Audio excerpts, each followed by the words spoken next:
आज की रविवारी गोष्ठी में आप सभी का स्वागत है। आज की गोष्ठी का विषय बहुत ही महत्वपूर्ण है, क्योंकि वह विषय है जीवन से जुड़ा। जब कभी भी जीवन की बात होती है तो सबसे पहले जो दो पदार्थ दिमाग में आते हैं, एक तो हवा और दूसरा है पानी। हवा और पानी के बिना जीवन की कल्पना करना संभव नहीं, और इसी से जुड़ा हुआ है आज की संगोष्ठी का विषय, जल बचत।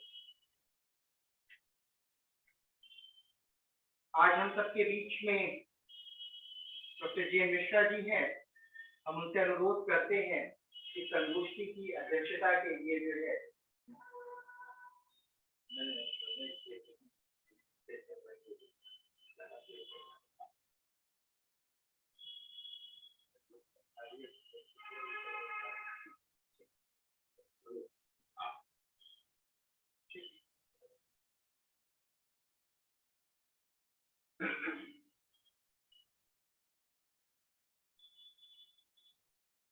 प्रोफेसर जे मिश्रा साहब को बीच में जाना है, तो आई सपोज डॉक्टर आनंदी साहब के पास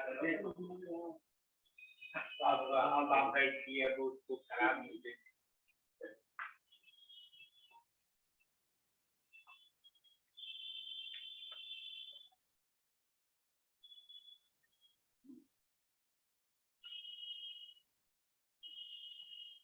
हम बुलाना चाहेंगे आज की संगोष्ठी के मुख्य वक्ता डॉक्टर बद्री विशाल त्रिपाठी जी को, जो अर्थशास्त्री हैं, पूर्व प्राचार्य इलाहाबाद डिग्री कॉलेज। और जब कभी भी जमीनी मुद्दों से जुड़ी हुई बातें होती हैं तो डॉक्टर बद्री विशाल त्रिपाठी जी उसमें बढ़ चढ़ करके हिस्सा लेते हैं। हम उनसे अनुरोध करते हैं कि वे आज अपने वक्तव्य को हम सबसे साझा करें। डॉक्टर त्रिपाठी।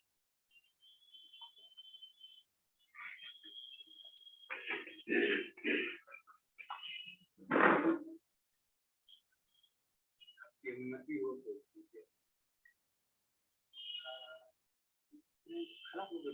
हाँ, वही जैसे आपकी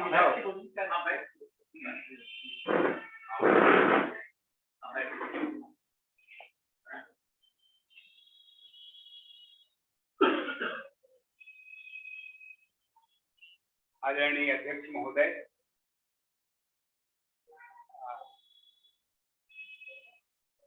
प्रोफेसर जे मिश्रा साहब, राज्य विद्यापीठ की पूरी अध्यक्षा आदरणीय Shrimati Suman Sharma ji, our leader Swapnil Shrivastava ji, and brothers, I am very thankful to all of you for sparing your most valuable time, and I extend my gratitude for this.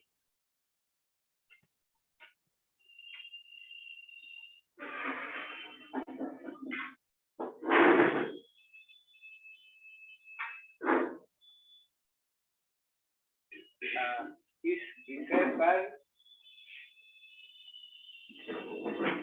मुझे कई वर्ष पहले, इस मिलते जुलते विषय पर कई वर्ष पहले एक बार खड़े होने का मौका मिला था, and the meeting was presided over by professor Piyush Ranjan Agarwal, जिसमें राजेश टंडन ओपन यूनिवर्सिटी के तत्कालीन वाइस चांसलर कामयाल साहब जी थे। फिर एक आध बार इससे मिलते जुलते विषय पर ऑल इंडिया रेडियो में कहने का मौका मिला था। लेटर ऑन कुछ इंटरेस्ट हुआ तो आई रिक्वेस्टेड राजेंद्र सिंह जी को जल पुरुष राजेंद्र सिंह जी को। तो राजेंद्र सिंह जी ने मुझसे कहा कि मैं आपके यहाँ आने की कोशिश करूंगा। तो राजेंद्र सिंह जी आए।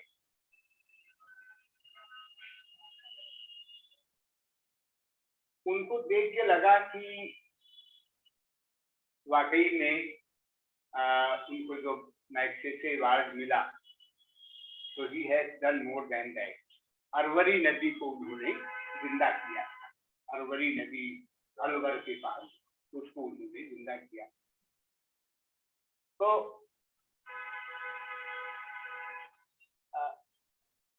आई am very happy in this meeting Dr. Anandi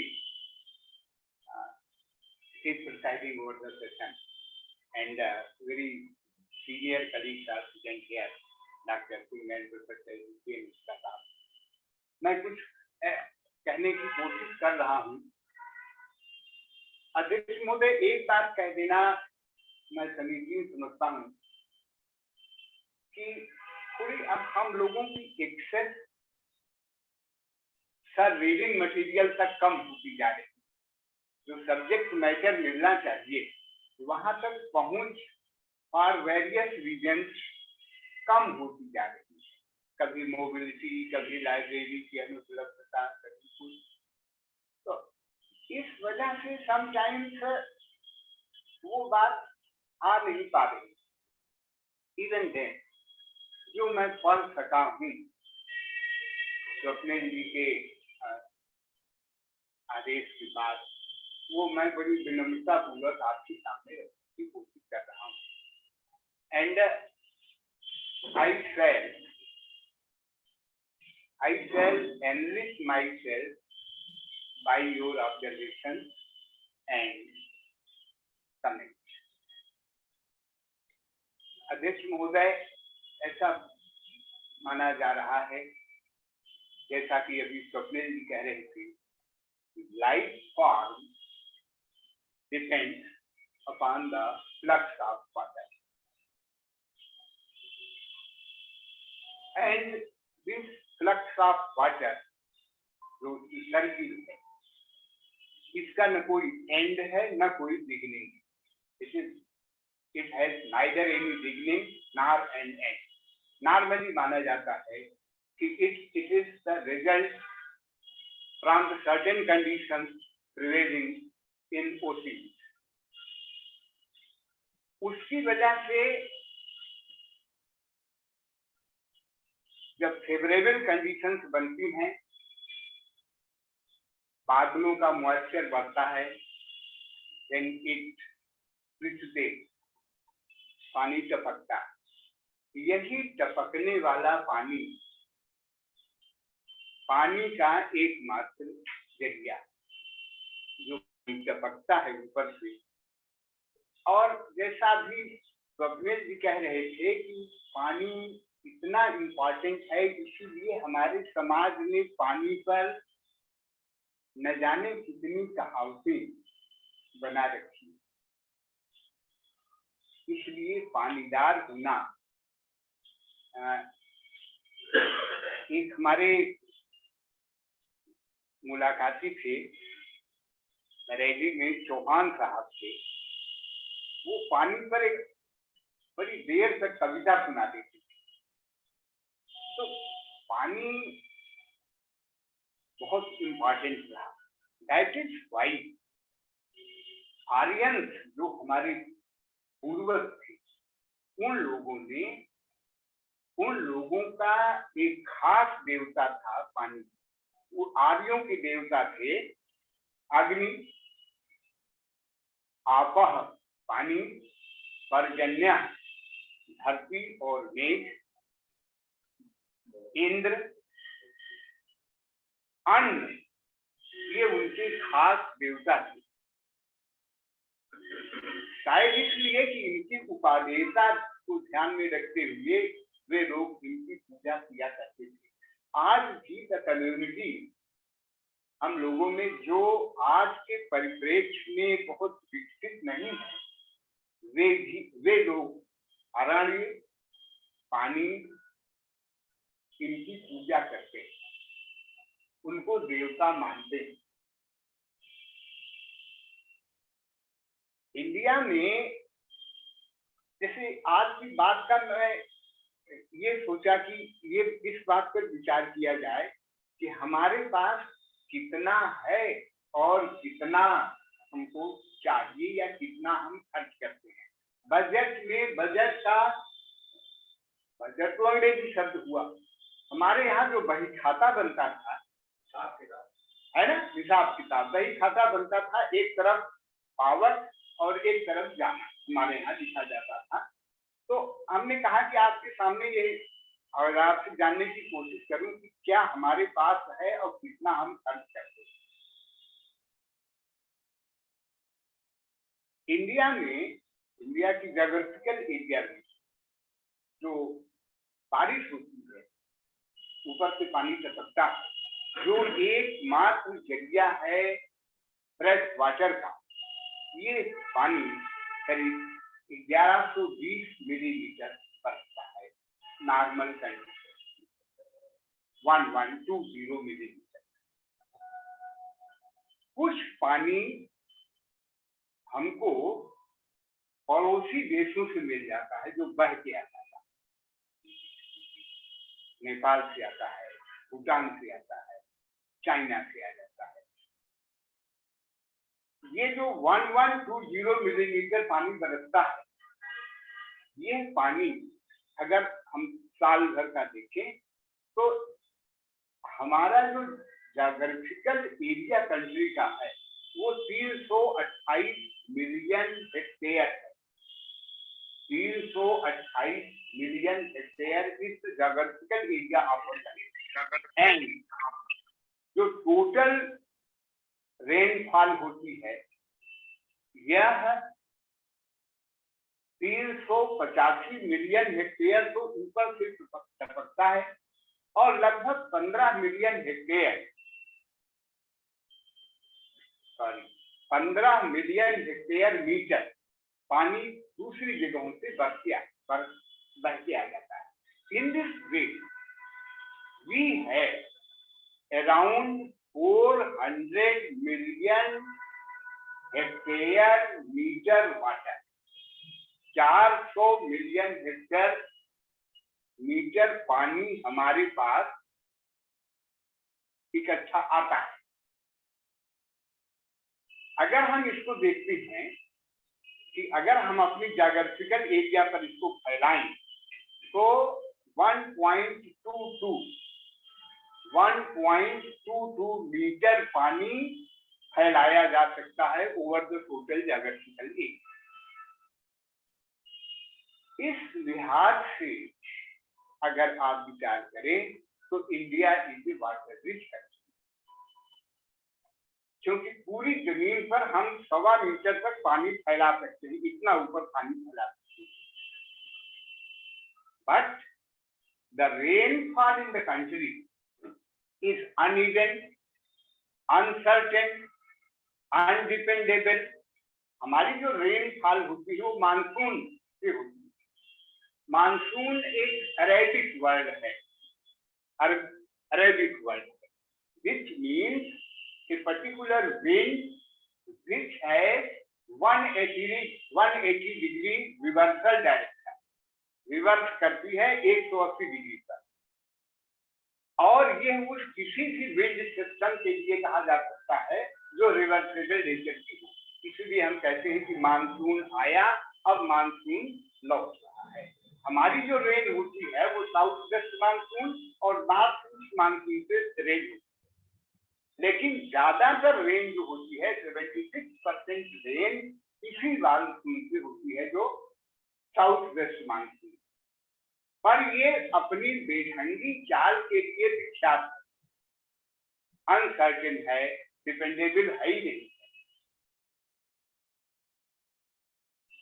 अगर हम इस पानी को जो 400 मिलियन हेक्टेयर मीटर पानी हमको मिल रहा है सालीना, इस पानी पर अगर आप गौर करें तो ये सारा का सारा पानी यूटिलाइजेबल नहीं, 400 मिलियन हेक्टेयर मीटर पानी का या 385 मिलियन हेक्टेयर मीटर पानी का 40% इवापोरेट हो जाता है। 49% पानी ऐसा है, 49 इस 400 मिलियन हेक्टेयर मीटर का, including the water of other nation, इस 400 मिलियन हेक्टेयर मीटर पानी का 49% सरफेस रन ऑफ से जाता है, बहता है, और इसका करीब 11% 43 मिलियन हेक्टेयर मीटर, 40% वहां जाता है इवापोरेशन में, 49% इवापोरेट करता है, सरफेस पर बहता है, और 11% पानी जो है वो नीचे जाता है, धरती के नीचे जाता है। जो 49% पानी सरफेस रन ऑफ में है, सरफेस रन ऑफ में जो पानी है, इसका करीब 40 मिलियन हेक्टेयर मीटर पानी नमी के रूप में जमीन में रोक देता है। तो हमारे पास जो 400 मिलियन हेक्टेयर मीटर का ये हिसाब है, पहला इवापोरेशन, दूसरा सरफेस रन ऑफ, और तीसरा नमी के रूप में होना, और अंतिम जो नीचे जाता है 45 मिलियन हेक्टेयर मीटर पानी, ये तो मोटा हिसाब है। लेकिन ये पूरा पानी यूटिलाइजेबल नहीं है, ये तो मेरी सप्लाई साइड, इस सप्लाई साइड में जो पानी सरफेस पर बह रहा है, इस पानी का 69 million hectare metre, million hectare, 1 metre ऊपर तक, जो 69 मिलियन हेक्टेयर मीटर पानी है, यह यूटिलाइजेबल है, रेस्ट पानी समुद्र में जाता है। तो हमारे पास एक पानी जो यूटिलाइजेबल है सरफेस वाटर का, वो 69 मिलियन हेक्टेयर है, और दूसरा जो पानी यूटिलाइजेबल है उस 400 का, सप्लाई साइड का, उस 400 मिलियन हेक्टेयर मीटर में जो 47 मिलियन हेक्टेयर मीटर पानी नीचे जाता है, वो यूटिलाइजेबल है। इन दिस वे जो यूटिलाइजेबल वाटर है हमारे पास, वो है 112 मिलियन हेक्टेयर मीटर, 69 प्लस 43। हमारे पास हमारी जो पूंजी है, जो हम फ्रेश वाटर जिसकी हम कामना करते हैं, इसमें दो है, वन जो नदियों के सहारे समुद्र में जा रहा है, और दूसरा जो नीचे जा रहा है। यह 112 मिलियन हेक्टेयर हमारे पास सप्लाई साइड में, लेकिन इसका भी सारा पानी यह यूटिलाइजेबल नहीं है। कई जगहों का पानी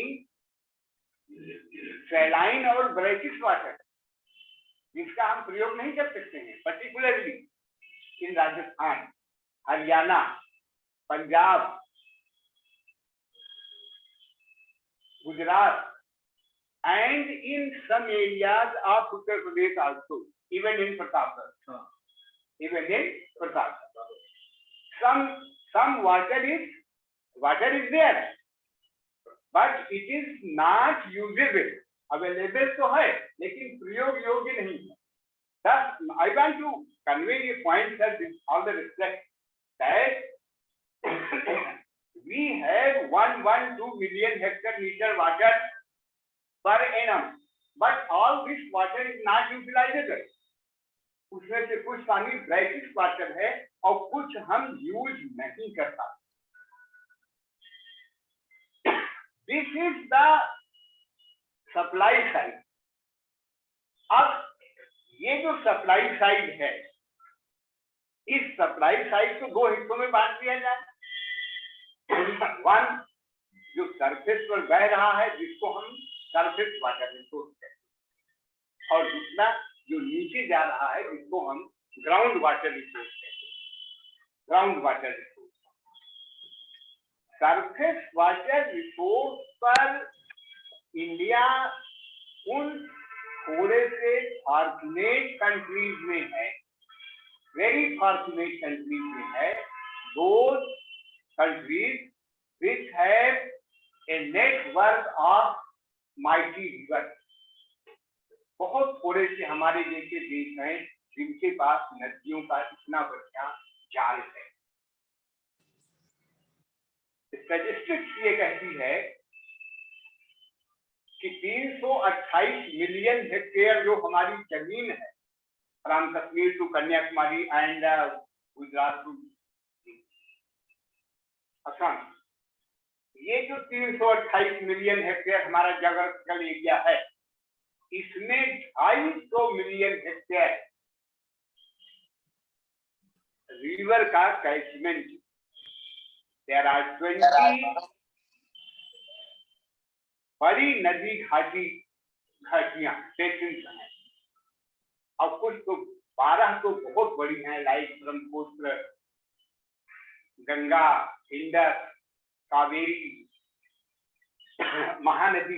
ये जो बड़ी रिवर बेसिन है ये तो है ही। तो वी आर फॉर्चुनेट एनफ कि जो सरफेस वाटर है, सरफेस वाटर रुकता है नदी में, तालाब में, रिजर्वायर में, मैनमेड रिजर्वायर में, जिसको हम लोग कहते हैं wetland. Wetland are very important. Wetland माने वो नमभूमियां जिनमें साल में अधिकांशता पानी रहता है, और कुछ नम भूमियां तो बड़ी मशहूर है। सागर, सागर का नाम ही पड़ गया because of that reservoir, it became Sagar. और भोपाल के ताल का क्या कहना, कहा ये जाता है कि ठाकुर वहां के राजा थे, भोज, उनका लड़का कहीं जा रहा था, उसको कुछ गड़ा हुआ धन मिल गया या पड़ा हुआ धन मिल गया।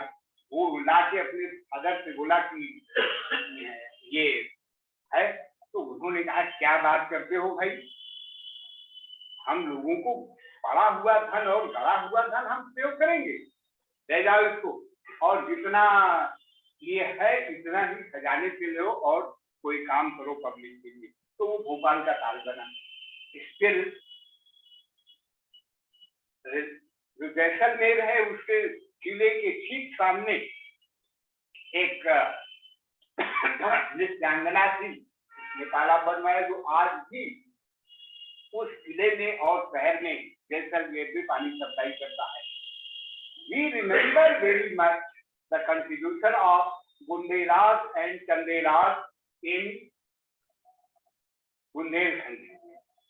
एक से एक वहां भी तालाब नहीं है, सागर है ना।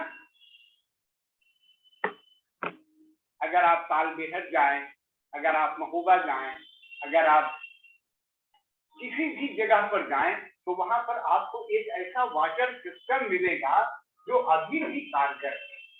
ये सब all these are wetland. Wetland को बनाए रखना not only for water requirement but also for biodiversity. We know that Bharatpur का जो पक्षी विहार है, इट इज अभी भी बना इसलिए है because the wetland is there. मैं आपसे कह ये रहा था कि जो इंडिया की पोजीशन है सरफेस वाटर में, ये फेवरेबल है because of a network of river having around 252 million hectare land जो आधे से ज्यादा है ज्योग्राफिकल एरिया के। दूसरा, तमाम नम भूमियां हैं, तमाम तालाब हैं। इसकी वजह से सरफेस वाटर हमारे पास था। और दूसरी बात यह है कि जो रिवर का बेसिन है वो पानी नीचे भेजने में सहायक है। दैट इज भाई करीब 11% वाटर नीचे चला जाता है। बट जो आगे की बात आई वो ये आई कि 69 या आप 70 मान लिया जाए, 70 मिलियन हेक्टेयर जो पानी बह रहा है, जो यूटिलाइजेबल है, ये पानी यूटिलाइज होता है कैसे? हम कुछ पानी रोक देते थे तालाब में, रिजर्वायर में, नदी के सहारे। और आजादी के बाद लार्ज, मेजर और मीडियम इरिगेशन प्रोजेक्ट बनी। ए नंबर ऑफ इरिगेशन प्रोजेक्ट बनी जिनकी परिपक्वता अवधि, gestation पीरियड 15 से 20 साल मेजर का और 5 से 10 साल मीडियम का। उनमें पानी रोका गया। अगर आपने किसी बांध पर जाने का मौका लगा हो तो एक तो बड़ा सुंदर लगता है जहां पानी गिरता है, बट अगर उसके कैचमेंट में जाए, भराव वाले क्षेत्र में जाए, तो पोजीशन बिल्कुल फर्क है। आपके देखते देखते पूरा मकान सबमर्ज हो जाता है, पूरा पेड़ सबमर्ज हो जाता है।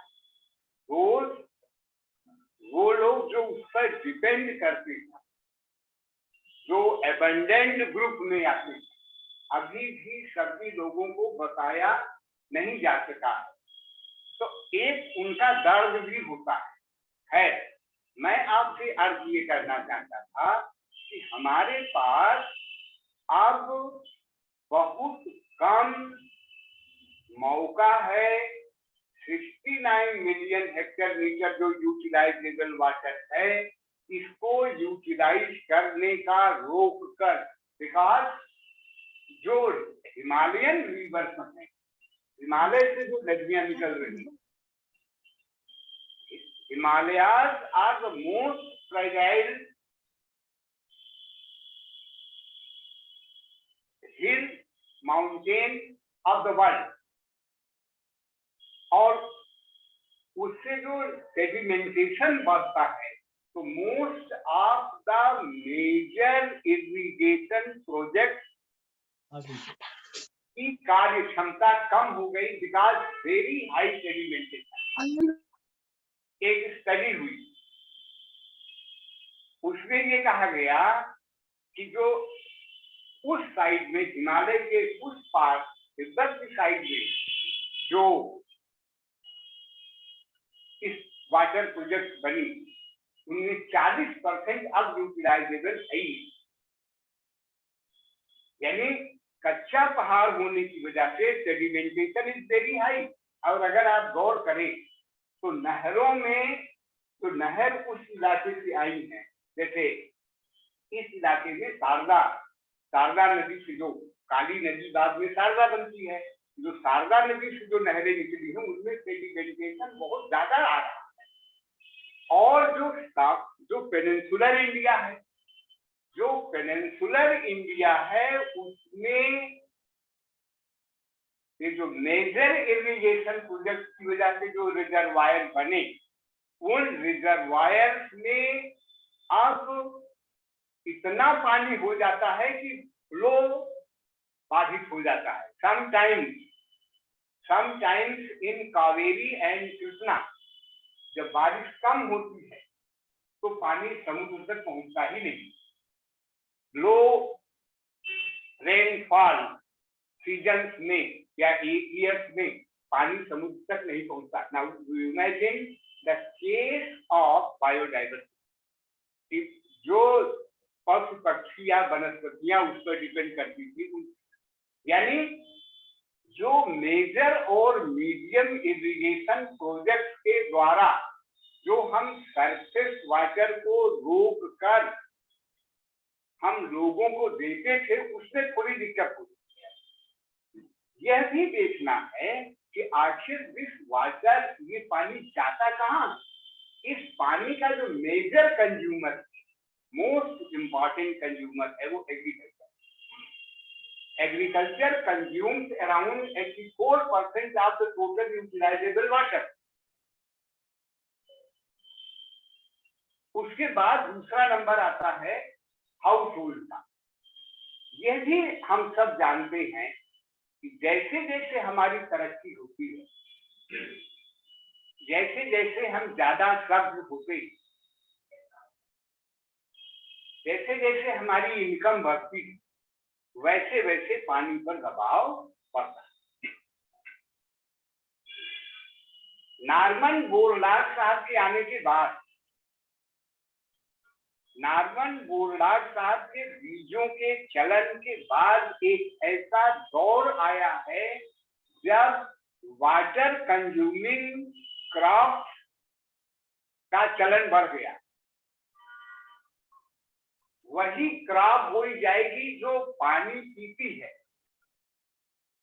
चाहे धान हो, चाहे गन्ना हो, चाहे गेहूं हो, चाहे सेवरल वेजिटेबल्स हो, इवन इन समर सीजन। तो जो वाटर हम कंज्यूम करते हैं, इसका मेजर कंज्यूमर एग्रीकल्चर, नंबर 2 पर हाउस होल्ड, नंबर 3 पर इलेक्ट्रिसिटी जनरेशन, पावर जनरेशन। ये जो पानी का कंजम्पशन है, ये ऐसा लोगों ने कैलकुलेट किया है, खासकर central water commission. Central water commission ने ये कैलकुलेट किया कि we need around 70 million hectare water. Initially मैंने आपसे ये निवेदन किया कि we have 112 million hectare utilisable water है, जिसमें से इस समय हम एग्रीकल्चर के लिए, इंडस्ट्री के लिए, इलेक्ट्रिसिटी के लिए, हाउस होल्ड के लिए we consume around 81 million hectare meter water. इस आधार पर we are very comfortable today, क्योंकि 112 मिलियन हेक्टेयर सप्लाई साइड है और लगभग 81 मिलियन हेक्टेयर मीटर हम कंज्यूम करते हैं, तो we are quite comfortable. And it has also been around 2025 तक हम थोड़ा तरक्की हो रही है ना, तरक्की हो रही है, इकोनॉमिक ग्रोथ हो रहा है, पॉपुलेशन बढ़ रही है, कंस्ट्रक्शन और इंडस्ट्री में भी डिमांड बढ़ रही है, एग्रीकल्चर में वाटर कंज्यूमिंग क्रॉप का चलन बढ़ रहा है। इस वजह से बाई 2025 ये अनुमान है कि हम लगभग 98 million hectare metre water use करने लगेंगे। Even then, India will remain comfortable. Even then, ये बात मैं कह रहा हूं on the macro point of view, क्योंकि 112 मिलियन है, अभी आप 100 पर नहीं पहुंचे। हाँ, ये जरूर है कि कुछ लोगों ने यह कैलकुलेट किया है कि अगर इसी रेट पर पॉपुलेशन बढ़ती है, इकोनॉमिक ग्रोथ बढ़ता है, स्टैंडर्ड ऑफ लिविंग बढ़ती है, तो 2030 तक अराउंड 50% अनमेट रह जाएगा वाटर की डिमांड।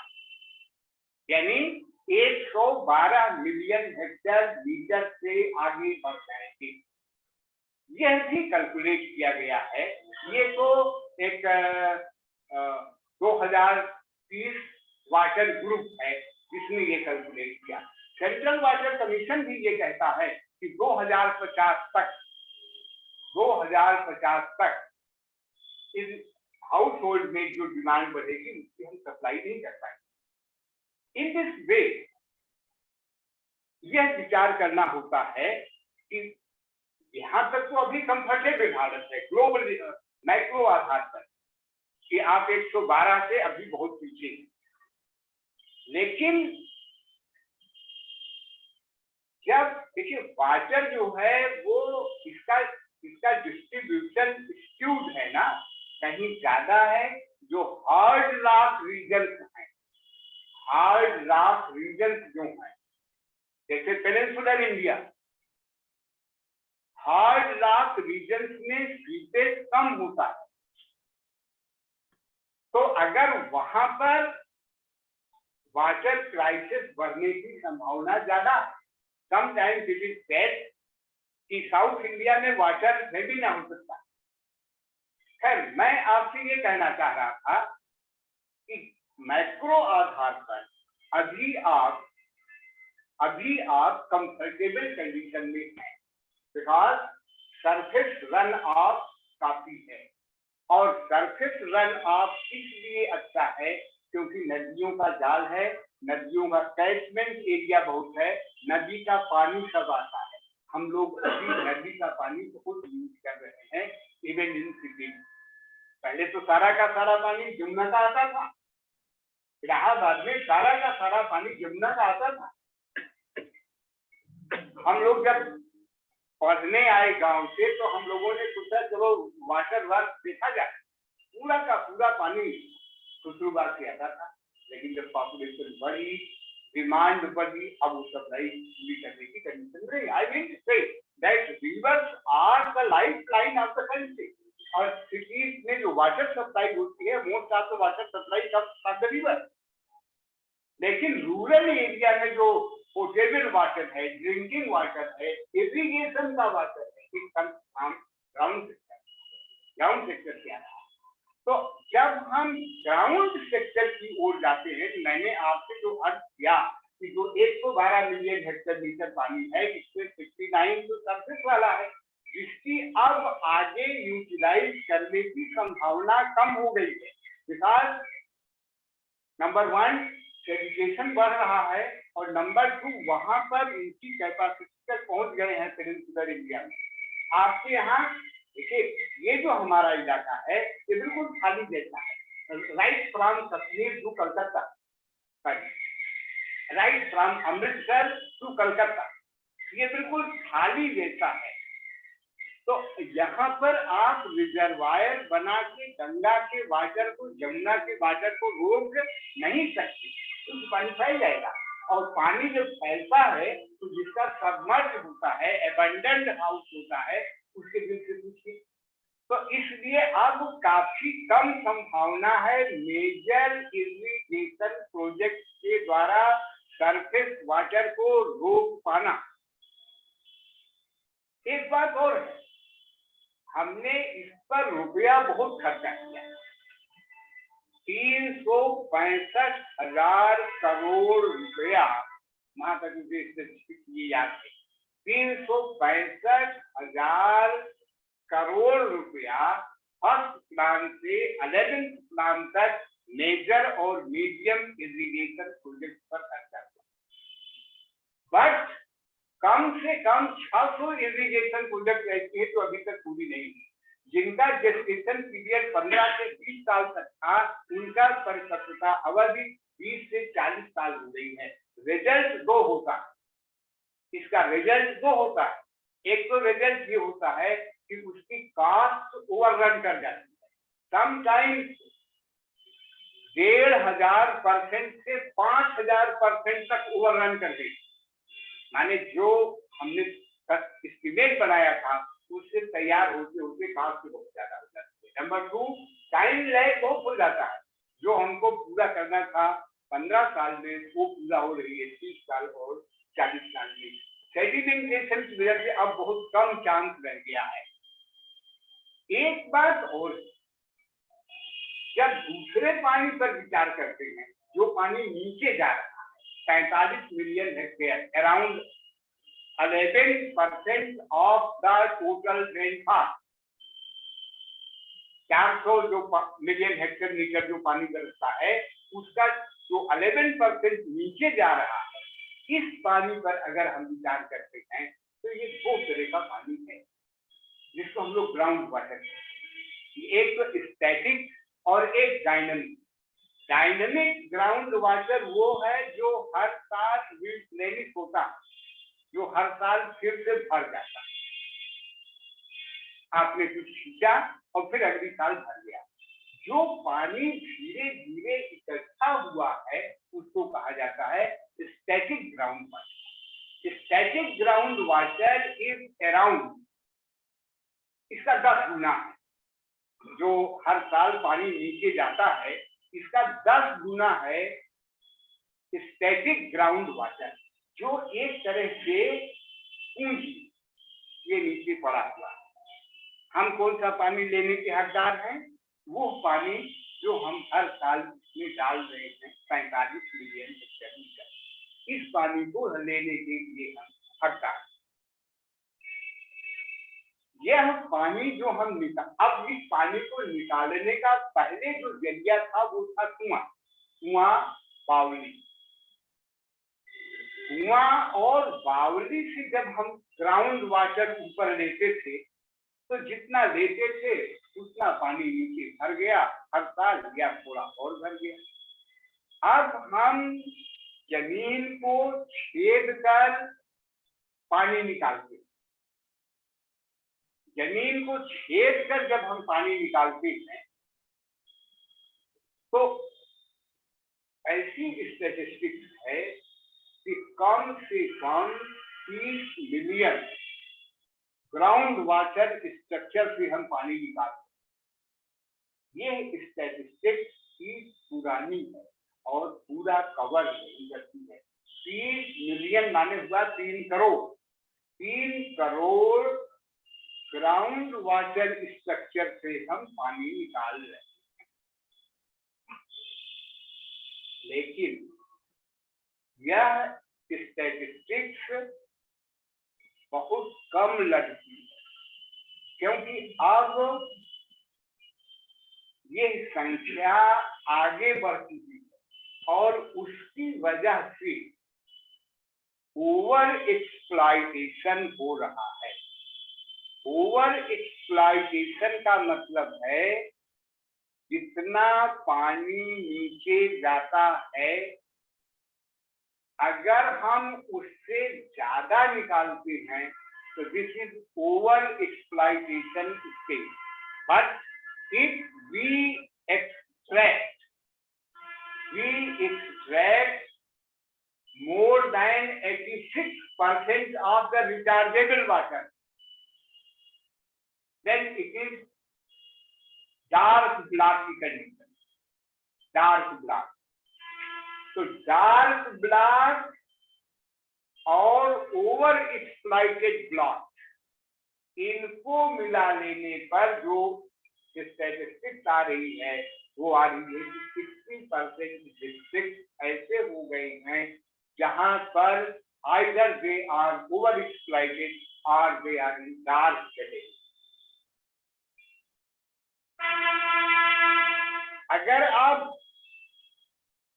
गांव की कंडीशन पर, रूरल एरिया में, देखिए हमने आपके पास agriculture is the most important and major utiliser of the water.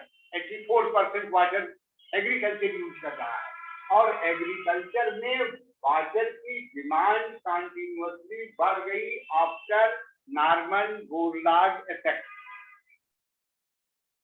वहां पर पानी निकालने के जो तरीके हुए, उनकी वजह से दिन प्रतिदिन पानी नीचे जा रहा है। एंड डीपर यू ड्रिल, जितना आप नीचे ड्रिल करेंगे वाटर क्वालिटी शैल डिक्रीज। यह माना जाता है कि जब आप नीचे ड्रिल करेंगे, ज्यादा ड्रिल करेंगे, तो जो एक्विफर है, जो जल सतह है, जब वो नीचे जाएगी, कम होगी, तो नंबर 1 उसमें आर्सेनिक बनेगा। आर्सेनिक की हिंदी है संखिया। संखिया एक तरह से होता है जहर। आर्सेनिक बनेगा। And in many actually reports are there that in many areas of West Bengal, Bihar, Odisha and in eastern Uttar Pradesh, there is arsenic concentration and fluoride concentration.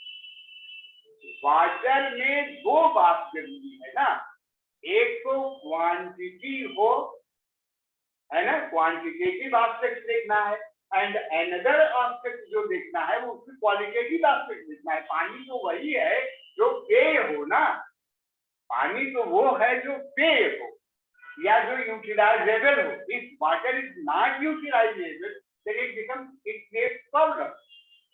सो जितना आप नीचे ड्रिल करेंगे, ग्राउंड वाटर उतना ही खराब भी होगा। तो एक ओर तो ग्राउंड वाटर को हमने इतना खींचा, पिछले 40 साल में जो इरिगेशन पोटेंशियल बना उसका 80% केवल ग्राउंड वाटर से बना। यानी ग्राउंड वाटर पर डिपेंडेंस लगातार बढ़ती जा रही है। ये जो ग्राउंड वाटर है, एक तो इसकी एब्सोल्यूट अवेलेबिलिटी कम हो रही है। हम किधर बढ़ रहे हैं?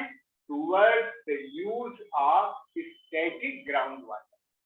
मैंने आपसे कहा ना कि एक static ground water, static ground water जो है it is mean for coming generation. उनको भी तो पानी पीने के लिए छोड़ना पड़ेगा। हम किस पानी को यूज करने के हकदार हैं? तो वाटर जो रिप्लेनिश होता है, जो हर साल जाता है, that is only 43 million hectare meter, जो हम हर साल नीचे डाल रहे हैं। लेकिन इस वाटर में भी अब हमको दो चीज देखना पड़ेगा। एक ये देखना पड़ेगा कि वो पानी क्वांटिटी हो, और दूसरी ये बात देखना पड़ेगा कि वो यूटिलाइजेबल हो। ग्राउंड वाटर में दोनों प्रॉब्लम पैदा हो गई और सरफेस वाटर में भी दोनों प्रॉब्लम पैदा हो गई। ऑन वन साइड एक तो एब्सोल्यूट अवेलेबिलिटी घट रही है, और दूसरी बात ये है कि वो यूटिलाइजेशन नहीं हो रहा है। गंगा जैसी माइटी रिवर, गंगा जैसी नदी अगर जिसके पास हो, जिसके पानी में वर्षों खराबी नहीं आती थी, उस पानी की हमने क्या हालत कर दिया। तो वाटर वो है जो पेय हो, प्रयोग योग्य हो। सरफेस वाटर हम खराब कर दे रहे हैं because of several factors. Primarily जो इंडस्ट्री का वेस्टेज निकल रहा है उसमें डाल रहे हैं, जो सीवर का वेस्टेज निकल रहा है हम उसमें डाल रहे हैं, हम तरह तरह के अपशिष्ट पदार्थ उसमें डाल रहे हैं। मैंने राजेंद्र सिंह जी की जिक्र किया था। राजेंद्र सिंह जी जब आए, फिर एक बार वो MNIT में गए, पीयूष रंजन जी ने उनको बुलाया था, तो वहां हमारे यहाँ जब आए थे तो हमने उन लोगों से ये जानना चाहा था कि आपने अरवरी नदी जिंदा की, किस तरह से आपने अरवरी नदी जिंदा किया। पर वहां उन्होंने ये बताया कि पहले नदी में सीवर नहीं डाला जाता, सीवर का पानी नहीं जाता। तो ये उन्होंने कहा कि मैंने बहुत कोशिश किया जानने की कि कैसे कैसे हुआ। देन ही टोल्ड कि बनारस में कोई कलेक्टर आया, इवन मुस्लिम पीरियड में, मतलब मुगल्स तक बनारस में पानी निकलने का बहुत अच्छा सिस्टम था। तो ये कहते हैं कि जो वहाँ नालियां हैं वो इतनी ऊंची हैं, उसमें से लोग अंदर चले जाते थे, लेकिन पानी गंगा में नहीं जाता था। वो पानी या तो उसका ट्रीटमेंट होता रहा होगा, या खेतों में जाता रहा होगा, या उसकी घर घर में रोका जाता था, गंगा में नहीं जाता था। उस कलेक्टर साहब ने, अंग्रेज कलेक्टर साहब थे, उन्होंने कहा कि नहीं, इस पानी को मिला दो गंगा में। तब से तमाम शहरों में ये बन गया। बल्कि उन्होंने तो एक शब्द प्रयोग किया था राजेंद्र जी ने, उन्होंने कहा कि जो लाइट होने वाली नदी थी वो मैला ढोने वाली नदी बन गई। ये बात बिल्कुल ठीक है। हम डाल रहे हैं, हम ही तो डाल रहे हैं। एक सभ्य समाज क्या ये है आईना है कि गंगा नदी कैसे हो गई। हम लोग पढ़ने आए थे तो ऐसी नदी नहीं, हमारे आपके सामने ये नदी का हाल हो गया, हमने कर किया। एक दिन मैंने यहाँ पर कहा था कि कमिंग जनरेशन हम लोगों के लिए किन शब्दों का प्रयोग करेगी, इसकी कल्पना नहीं हो।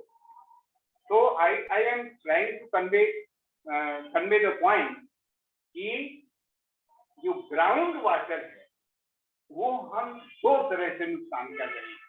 एक तो उसमें कंटामिनेशन बढ़ रहा है, खास करके आर्सेनिक कंटामिनेशन बढ़ रहा है, और दूसरी बात ये है कि वो हम ओवर एक्सप्लॉइट कर रहे हैं। ओवर एक्सप्लॉइटेशन की वजह से हम स्टैटिक ग्राउंड वाटर जो अगली आने वाली अंतिम पीढ़ियों तक के लिए है उसकी ओर बढ़ रहे हैं। इस हद की साथ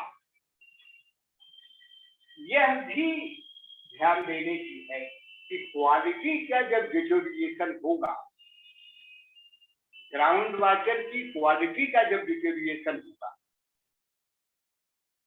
उसको हम आप ठीक नहीं कर पाए। अगर स्टैटिक वाटर या ग्राउंड वाटर के जो रिजर्वायर्स हैं, अगर वो बड़े पैमाने पर पोल्यूट किए तो हम आप उसको ठीक नहीं कर पाएंगे। एक बात, दूसरी बात, आज आप सब, हम सब उसकी कॉस्ट भुगत रहे हैं। शायद ही कोई घर ऐसा होगा, कम से कम those who can afford, शायद ही कोई घर ऐसा होगा जिसमें एडिशनल खर्चा पानी को साफ करने का न लग रहा हो, जो आगे और बढ़ेगा। क्योंकि जो वाटर में कंटामिनेशन है, ग्राउंड वाटर सप्लाई अब शहर में हो रही है। ये जो ग्राउंड वाटर आ रहा है ये पीने योग्य नहीं है। कम से कम सबके यहाँ आरओ को लगना अनिवार्य सा हो गया है, लेकिन हम उसको देखते नहीं। उसकी वजह ये है कि ये हमारी शान से जुड़ गया है। जब बेड़ियां सुनहरी हो जाती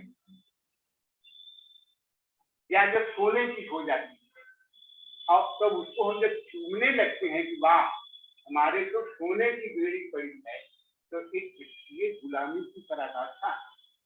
हम सभी we are paying an extra amount to clean the water, लेकिन वो जुड़ गया है। हम ये सिंह साहब बता देंगे कि त्रिपाठी जी मेरे यहाँ को आरओ लगा हुआ है, तो इसके बाद क्या हुआ, ये एक क्लास बन रहा है। And in rural areas also ये बिजनेस इतना तेज बढ़ गया है, मजबूरी है, क्योंकि वाटर कंटामिनेट हो चुका है। कौन सा water? Ground water, and ground water is being consumed. हम सब आंख बंद कर लेते हैं, अरे चलो भाई आरओ लगवा लेते हैं और क्या क्या लगवा लेते हैं। हमारा ध्यान नहीं जा रहा। जरा जस्ट इमेजिन, केवल इस मद पर कितनी इलेक्ट्रिसिटी खर्च हो रही है और कितना रिसोर्स। बट ये जो हमारा सभ्य समाज है ये साइलेंट, ये कहता ही नहीं है, ये खुद उसी पोल्यूशन के आगे बढ़ रहा है। तो मैं आपसे दो बात बोला। पहली बात तो ये बोला कि सप्लाई साइड में हमारे पास 112 बिलियन हेक्टेयर वाटर है। दूसरी ओर बोला जिसमें दो पानी है, एक 69 सरफेस वाला है और एक 43 ग्राउंड वाला, तो नीचे जाता है। यही पानी यूटिलाइजेबल है, लेकिन इन दोनों में दिक्कत ये हो रही है कि जो सरफेस वाटर है यह पोल्यूट हो रहा, खास करके जो हिमालय रीजन से नदियां आ रही हैं उन नदियों में सेडिमेंटेशन बहुत बढ़ गया। ये रोकने से रुकने वाला नहीं, क्योंकि हमारी लाइफ स्टाइल भी ऐसी बन गई है। ग्राउंड वाटर का जहां तक सवाल है, ग्राउंड वाटर अब शहर भी और गांव भी ग्राउंड वाटर पर ज्यादा डिपेंड करते हैं। ग्राउंड वाटर की एक लिमिट है, वो है 43 मिलियन हेक्टेयर मीटर। इस लिमिट को क्रॉस करते हुए ओवर एक्सप्लॉइटेशन और डार्कनेस की ओर बढ़ रहे हैं। It has been estimated that 60% of the districts of country are being over exploited या darkness की कंडीशन में है। मैं आपके सामने एक बात कह के और बात अपनी खत्म करना चाहता हूँ। वो माइक्रो लेवल की बात है। माइक्रो लेवल की बात यह है कि here in Allahabad trans Ganga area में जिसमें फुल कॉन्स्टिट्यूंसी है, जिससे जवाहरलाल जी चुनाव लड़ते थे,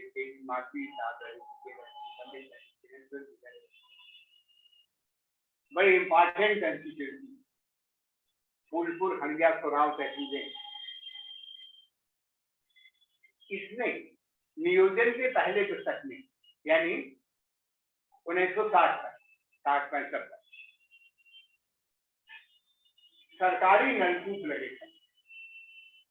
मोटी धार निकली पानी की, मोटी धार हुई, और उस मोटी धार को चैनलाइज करने के लिए नालियां, पक्की नालियां बनाई गई। ग्रेजुअली वो धार पतली होती गई और फिर विलुप्त हो गई। डॉक्टर स्वप्निल श्रीवास्तव इस काम काफी विलुप्त हो गई। Then came the age of private tuition। Private tubewell का समय आया। एक विज्ञापन आया कि एक किसान पगड़ी बांधे, सफेद धवल पगड़ी बांधे खड़ा है, बगल से पानी निकल रहा है। जमीन खेती गई, पानी निकला। धीरे धीरे करके धार पतली हुई, वो भी टूट गया। और इस क्रम में जो ग्राउंड वाटर यूटिलाइज करने का सस्टेनेबल एरिया कुएं थे, वो परंपरा मर गई। कुआं, पनघट हमारी कल्चरल लाइफ का भी एक हिस्सा था। ऐसा सुनते हैं, ऐसा पढ़ा कि शंकराचार्य जी जब मंडन मिश्र से शास्त्रार्थ करने मिथिला गए, आफ्टर इलाहाबाद के आगे बढ़े जब, तो वहां गए तो उन्होंने कुएं पर पानी भर रही और उनसे पूछा कि भाई मंडन मिश्र कौन है।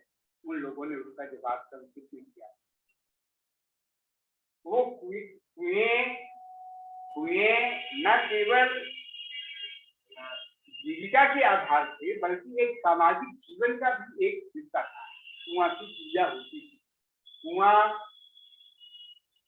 कुएं पर रखी थी, बाल्टी रहती थी, राह चलने वाले पानी के लिए नीम के आम के पेड़ के नीचे की छाया के आगे बढ़ गए। वो सारी परंपराएं हैं। because water table is enough. It has been estimated by the Central Water Commission that 0.33 metre पानी हर साल नीचे जा रहा है वाटर टेबल, यानी 3 साल में 1 मीटर जा रहा है। वो ढह गई, वो सरकारी नलकूप गए, प्राइवेट ट्यूबवेल्स गए। अब फिर नया दौर आया, सबमर्सिबल पंप लगने लगे और सबमर्सिबल पंप 200 फीट 60 मीटर के नीचे से पानी खींचते हैं, 60 मीटर। तो अब in this area water is completely controlled, regulated and sellable। अगर आपको पानी की प्यास लग जाए तो you will have to buy it। ना तो कुआं है ना बावली है, और पानी अगर है तो मेरा है। वही मानसिकता वहां काम कर रही है। जो मानसिकता यहाँ काम कर रही है, त्रिपाठी जी आई है आरो, वहां पर मानसिकता काम कर रही है। यस प्रोफेसर सिंह, पानी की दिक्कत तो है, बट मेरे पास तो सबमर्सिबल पंप है। ये सबमर्सिबल पंप 300 फीट से जो पानी खींच रहा है, यह भी थोड़े दिन का है, क्योंकि 2 साल 3 साल में पानी 1 मीटर नीचे जाना ही जाना है। Therefore, there is a question mark. The question mark is how to proceed. How to proceed. मेरा आपके सामने कोई नकारात्मक दृश्य प्रस्तुत करने का लक्ष्य नहीं है। मैं केवल एक बात ये कहना चाहता हूँ कि इससे अगर जुडिशियस यूज हो वाटर का, it is most important element for living being. As we told कि हवा और पानी, जीव की उत्पत्ति भी पानी से ही मानी जाती है ना। जीव की उत्पत्ति शुरू हुई पानी से। तो पानी को अगर हम बचाएंगे नहीं, कंजर्व नहीं करेंगे, या इसकी क्वालिटी को डिटेरिएट होने से बचाएंगे नहीं, आगे इकोनॉमिक डेवलपमेंट के प्रोसेस में वाटर की डिमांड बढ़नी है। वाटर की डिमांड स्वाभाविक रूप में बढ़नी है, क्योंकि इंडस्ट्री में डिमांड बढ़ेगी, इलेक्ट्रिसिटी जनरेशन के लिए डिमांड बढ़ेगी, एग्रीकल्चर में मल्टी क्रॉपिंग जब होगी तब डिमांड बढ़ेगी। और यह भी सर आपके सामने वेरी हम्बली रिक्वेस्ट कर रहा हूँ, सबमिट कर रहा हूँ कि इंडिया में जो ग्राउंड वाटर को कंज्यूम करने का ट्रेंड है, ये दुनिया में सबसे ज्यादा है। जो कर्व बनती है वो ट्रेंड बिल्कुल कर्व यूं जा रही। हर साल ग्राउंड वाटर के एक्सट्रैक्शन की कर्व ऊपर जा रही। नंबर 2 पर जो कंट्री है यूएसए में ग्राउंड वाटर को कंज्यूम करने का ट्रेंड हाल्ट करके डाउनवर्ड कर दिया गया। यानी उनकी कर्व जो चलती है, जो यूं जा रही थी, वो यूं होकर यूं। इवन इन चाइना, जो ग्राउंड वाटर के मेजर कंज्यूमर हैं, इंडिया, यूएसए, चाइना, पाकिस्तान, इनमें इंडिया सबसे आगे। इसको अगर यही ट्रेंड जारी रहेगा तो जो स्टैटिक वाटर है उस पर दबाव बढ़ जाएगा। तो जरूरत क्या है? जरूरत एक तो ये है कि इसको हैसियत से न जोड़ा जाए। हम पानी वाले तो हैं, लेकिन पानीदार नहीं। हमारे पास बड़ा सबमर्सिबल है तो हम पानी वाले हैं, लेकिन पानीदार हम नहीं हैं। पानीदार तो वो होता था जो खुद पीता था, दूसरे को पिलाता था। This is also a fact that water is common pool resource.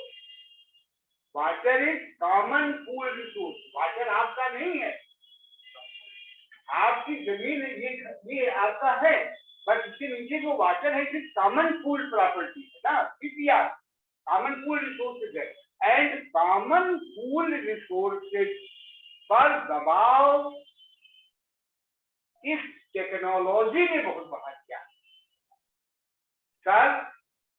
It is very humbly submitted, being submitted that in rural area, per household नहीं, पर सब हाउसहोल्ड। पहले एक गांव में कुआं होता, उस कुएं का पानी हम सब लोग पीते।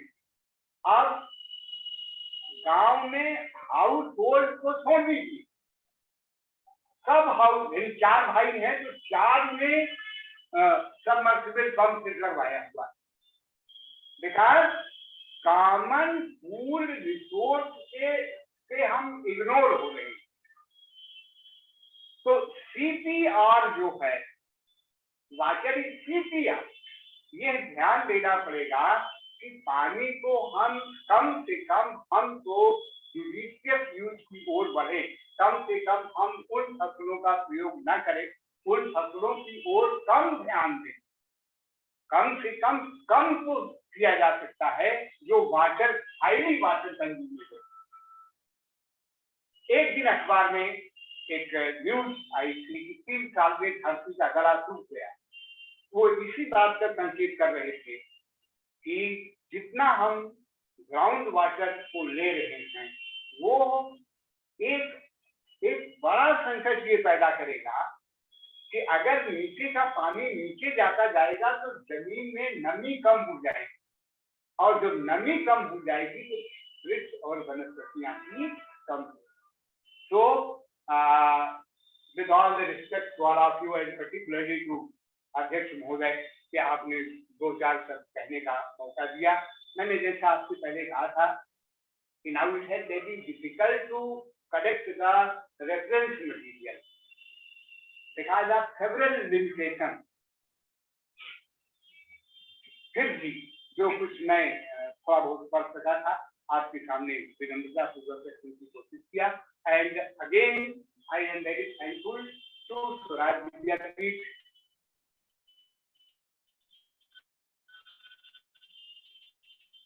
And I remember professor Banwari Lal Sharma ji कि उन्होंने एक ऐसा वो बनाया कि कम से कम बैठा जा सकता है, बड़े लोगों को भी बुलाया जा सकता है। And I am very happy that at present it is being run very successfully under the leadership of the Rajya Society and thank you all very much।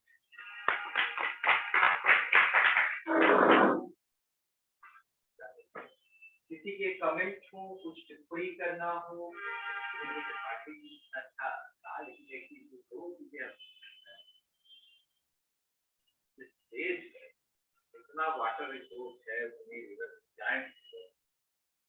वहाँ पानी बिक रहा है और बहुराष्ट्रीय कंपनियां जो है आखिर की ये भी एक मतलब कि पानी का हमारा एक्सप्लॉइटेशन हो रहा है, इकोनॉमिक एक्सप्लॉइटेशन हो रहा है। ये अगर हम लोग समझ किसी से एक बात तो यही है कि पानी बिक रहा है, गाँव में भी देखिए तो पानी बिकने लगा है, वो जो दूसरा जो है कि पानी का जो आर्सेनिक की बात करनी, अभी कुछ साल पहले की स्टडी हुई थी यहाँ नोएडा हरियाणा के ये जो नेशनल कैपिटल रीजन, पानी नीचे का जहरीला हो गया है क्योंकि ये कंप्यूटर और टेक्नोलॉजी के गार्बेज जहाँ पर रखे जा रहे हैं, और वो गार्बेज नीचे देखा गया जहाँ गार्बेज 2 साल तक ये रखी, उसके नीचे का पानी जो है वो पॉइजनस हो जाता है। ये भी एक जो है कि मतलब एक चीजें की जो ये करने की बात थी, और पार्टी ने बहुत अच्छा तो ये कहा कि क्योंकि पानी का अब तो लिमिटेड है, और मेरे ख्याल से जो पार्टी में वही हम लोग भी सोच रहे हैं कि जो हाईली वाटर कंज्यूमिंग क्रॉप्स है, हाई यील्डिंग वैरायटी वाली, उधर से हट करके कोर्स ग्रेन या ड्राई फार्मिंग की ओर जाना चाहिए।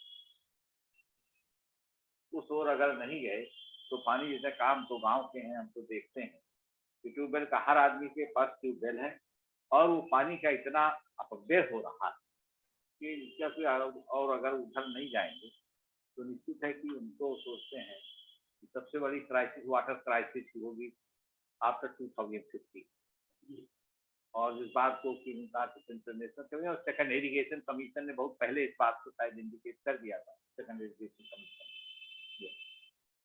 क्षमा करेंगे। और किसी को कुछ विचार रखने को, सवाल हो? जिज्ञासा थी, जैसा आपने बताया कि हम बहुत अभी फिलहाल तो बड़े कंफर्टेबल जोन में हैं और 81 पर है, 1 हमारा एलिवेशन 112 है जी, 1112 है, 1112 है और हम 81 यूज कर रहे हैं। कुछ देश होंगे दुनिया में जो कि कंफर्टेबल जोन में नहीं होंगे, खराब होंगे, और पानी तो एक अनिवार्य वस्तु है सबकी, तो उनके यहाँ काम कैसे चल रहा है, फिर वो कैसे अपनी समस्याओं को कर रहा है। काफी एग्जाम्पल अगर आप इसको देख सकें ऐसे देशों की जहाँ पर ये सिचुएशन खराब हो गई है, जो हमारा कल भविष्य हो जाएगा, तो वो कैसे मैनेज कर रहे हैं एक। और एक तो बड़ी जिज्ञासा वो चीज समस्या तो है ही। एक किताब मुझे एक मित्र ने रिलीज किया, मेरे छात्र ने, तालाब खरे अनुपम जी किताब बहुत प्यारी जी। तो इस संदर्भ में उस किताब का जिक्र आ रहा था और एक जो सांस्कृतिक पक्ष आपने रखा था 72 में, मुझे याद आ गया मेरी अपनी घटना है। मैं घर में बड़ा दुलारा था, छोटा था, 4-5 साल का रहा होगा। मई जून का महीना, गर्मी तप रही है, दोपहर का समय है, बाबा सोए हुए हैं और मैं अपना खुराफात कुछ कर रहा हूँ जैसे बच्चे अपना खेल कूद रहे हैं। और बगल के गांव से रास्ता दरवाजे से ही था, तो जाने वाले व्यक्ति ने कहा कि भैया एक लोटा जरा मंगा दीजिए पानी के लिए, पानी पिएंगे। बैठा बैठा उनको हुआ कि बैठिए और मुझसे कहा गया कि पानी लाओ। हाँ, वो लोटा कि वो लोटा लाके दे दो और वो जो है घर में से जाओ कुछ वो देता रहो। तो मुझे बड़ा बुरा लगा क्योंकि मेरे अपने ताने बाने में वो अडिल था। मुझे अभी भी याद है, वो स्थान याद है कि जहाँ मैं अपना खेल कूद रहा हूँ, तो बड़ा अटपटा सा लगा। बट एनीवे हुक्म हुआ था तो जा करके वो लोटा लाके उनको पानी लाके दे दो। तो पानी लाके दे दो तो उन्होंने कहा नहीं नहीं वो लोटो हमको दे दीजिए, हम निकाल लेंगे, कुआं है अपना। तो हुआ कि नहीं ठीक, बाबा लेते हुए तो मैं लाके उनको लोटा जो है लगते और जैसा बता रहे हैं बाबा ने शायद ही मुझे कभी, बहुत मानते थे, अक्सर बाबा लोग माना करते हैं, तो मैं किसी बात को जीता, लेकिन इस बात को मुझे दो झापड़ मिला बहुत तेज मारा। उन्होंने कहा बेवकूफ, अगर तुम इस समय उनको एक घेरी नहीं दे सकते तो फिर तुम्हारे गन्ना बोने का और गुड़ पैदा करने का क्या फायदा। उन्होंने जाने दीजिए लड़का है, लेकिन लड़का नहीं, तो कहा गया उसको खेल में लगा हुआ है। तो यह जो संस्कार वाली बात आपने कही थी, मुझे दो दृश्य दिख रहा था। एक पनघट महिलाओं की गोष्ठी का सबसे अच्छा स्थान हुआ करता था, उनका जो सांस्कृतिक स्थान था जहाँ वो अक्सर मिला करती थी वो पनघट ही था, और हर तरीके की कहानियां पनघट को लेकर के लिखी गई हैं, हर उम्र की लड़कियां मिला करती थी वहां पर। और दूसरा इस तरीके का संदर्भ भी था कि हम लोगों ने जो झापड़ खाया और जो उस दिन सीखा वो मुझ पर इतना हावी रहा कि घर पर एक रिक्शे वाले ने एक दिन आकर के पूछ लिया, भैया वो गर्मी के दिन में जब रिक्शे वाले जैसे अक्सर आपको छोड़ने आ रहा है तो उसने कहा भैया जरा पानी, अक्सर कह देते हैं, अब तो कहते हैं ठंडा वाला, मतलब आप फ्रिज वाला दीजिए उनको, तो एनीवे, और भैया पानी। तो मैंने उसको पानी देने के लिए, पानी था, पानी नहीं, मैं गया पहले वो मीठा लाया क्योंकि वो मुझे वो चक्कर में आते तो हमारी पत्नी ने कहा दे दीजिए पानी पीएगा उस तरीके से, वो नहीं, वो फिर वही सेंटेंस याद आ गया कि अगर तुम आज गुड़ नहीं दे सकते उस आदमी को तो फिर तुम्हारे गन्ना पैदा करने का मतलब क्या है, किसके लिए जिंदा। तो वो जो संस्कार एक वहां फलता था उस पानी से, वो भी याद आ गया। तो मैं उसी प्रश्न को सर, अगर वो कोई देश आपको पता हो जहाँ पर ये समस्या हल की जा रही है कैसे?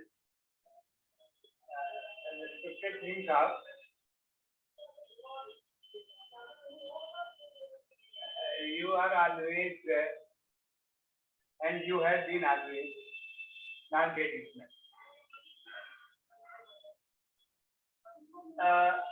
एक्चुअली इंडिया